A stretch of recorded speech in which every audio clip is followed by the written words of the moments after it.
योज्य तत्समक, एक होता है गुणात्मक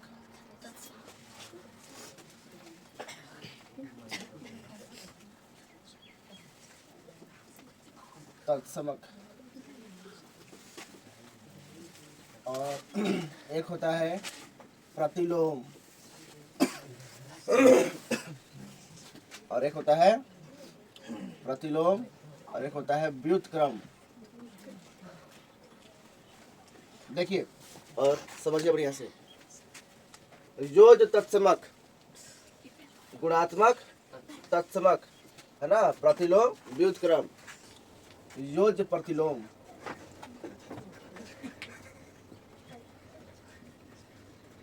योज्य प्रतिलोम,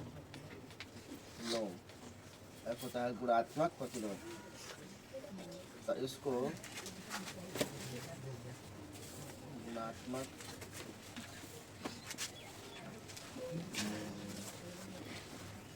प्रतिलोम, योज्य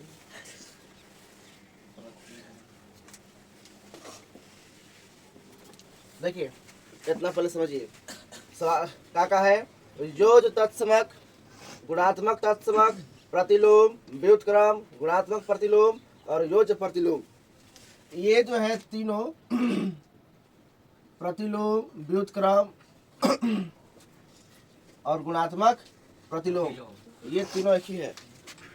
क्या है? प्रतिलोम, व्युत्क्रम, गुणात्मक प्रतिलोम, ये तीनों एक ही है ना। योज्य तत्समक, गुणात्मक तत्समक, इसका मतलब क्या होता है? योज्य, तो योज्य का मतलब क्या हो गया यहाँ पे? योग, और योग में क्या होता है?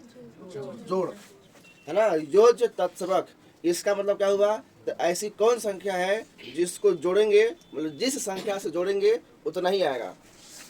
ऐसी कौन संख्या है जिससे जोड़ेंगे उतना ही आएगा? तो इसका होगा जीरो, ठीक है। जीरो वह संख्या है किसी भी संख्या में जोड़ो उतना ही आएगा, चाहे कोई होके, माइनस हो, प्लस हो, कोई होके, जीरो से अगर जोड़ेंगे उतना ही आएगा। जीरो है प्लस एक तो कितना आएगा? एक। जीरो प्लस दो कितना आएगा? दो, है ना। जीरो अब प्लस है, अब माइनस दो है तो कितना आएगा? तो माइनस दो आएगा। मतलब किसी भी संख्या में जोड़ेंगे, चाहे माइनस हो, प्लस हो, जीरो से जोड़ेंगे तो उतना ही आएगा। तो योज्य तत्समक का मान जाएगा जीरो। इसके बाद होता है गुणात्मक तत्समक। इसका मतलब क्या हुआ? यानी गुना, यानी कि ऐसी कौन संख्या है कि जिससे गुना करेंगे उतना ही आएगा, तो वो होगा एक, ठीक है। एक वह संख्या है जो किसी भी संख्या से गुना करो उतना ही आएगा जितना वह है पहले से। जैसे एक है गुना दो तो कितना आ जाएगा? दो, है ना। एक से गुना करेंगे चार में कितना आएगा? चार। मतलब एक से किसी भी कोई होके गुना करेंगे तो कितना आएगा? उतना ही आएगा। समझ में आया? तो क्या हो जाएगा? योज्य तत्समक जीरो और गुणात्मक तत्समक एक, याद रखिएगा। इसके बाद आता है प्रतिलोम, व्युत्क्रम, गुणात्मक प्रतिलोम। ये तीनों का मतलब एक ही होता है, उल्टा, यानी कि संख्या को पलट देना है, ठीक है। जैसे मान लीजिए 4/3 है, पूछ देगा कि 4/3 का प्रतिलोम क्या होगा, 4/3 का व्युत्क्रम क्या होगा, 4/3 का गुणात्मक प्रतिलोम क्या होगा। तो तीनों का आंसर एक ही होगा, कितना होगा? 3/4, ठीक है। या मान लो 5/6 है तो कितना होगा इसका? 6/5। अब मान लो 6 है, क्या होगा इसका गुणात्मक प्रतिलोम? 6 का गुणात्मक प्रतिलोम क्या होगा? 6। तो 6 के नीचे कुछ भी नहीं है यहाँ पे, मतलब यहाँ पे क्या छिपा हुआ है? एक, नीचे में एक छिपा हुआ है तो क्या हो जाएगा? 1/6। 7 है तो क्या हो जाएगा? 1/7 है। अब मान लीजिए 1/8 है, इसका क्या होगा प्रतिलोम? 8, है ना। 8/1, तो नीचे में एक उतना नहीं लिखते हैं, तो क्या हो जाएगा आंसर? 8। नीचे में एक नहीं बोलेंगे तो कोई दिक्कत नहीं है ना। या मान लीजिए माइनस में भी आता है, -6/7 है, तो -6/7 है, यहाँ पे माइनस अपनी जगह पर रहेगा, सिर्फ संख्या पर रहेगा, तो क्या हो जाएगा यहाँ पे? तो -7/6। तो ऐसा कब होगा? ऐसा कब पलटेगा?